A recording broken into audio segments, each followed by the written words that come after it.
জয়নিতাই, হরে কৃষ্ণ, রাধে রাধে সমস্ত বন্ধুদের। আমার এই গোপুসোনার ছোট্ট ভিডিও মিনি ব্লগ নিয়ে তোমাদের কাছে চলে এলাম। দেখো, আমার গোপুসোনার চান করা তো কমপ্লিট হয়ে গেল। আজকে ওকে নিত্য ধরনের একটা জামা পরাবো, তার সাথে অন্য ধরনের সাজ। তো দেখো, আমার গোপুসোনাকে সমস্ত কিছু পরিয়ে ওর ময়ূরের পালক দিয়ে ওকে একটু না আদর করে দিলাম। তারপরে দেখো মুখ দেখিয়ে দিচ্ছে আয়নার মধ্যে। ও মুখটাকে এখন দেখছে, দেখে দেখো আমার যে ফুল, তুলসী পত্র, মঞ্জুরি সমস্ত কিছু ওকে দিয়ে আমি একটু আরতি করে নিচ্ছি। প্রথমে প্রদীপ দিয়ে আরতি করছি, একের পর এক সরঞ্জাম দিয়ে আমি ওকে আরতি করব।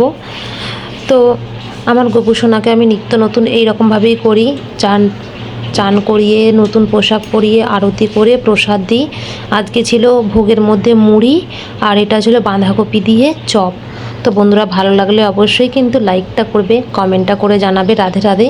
আর ভালো লাগলে অতি অবশ্যই চ্যানেলটাকে সাবস্ক্রাইব করবে। সবাই সুস্থ থাকবে, ভালো থাকবে। আজকের মতো এখানে।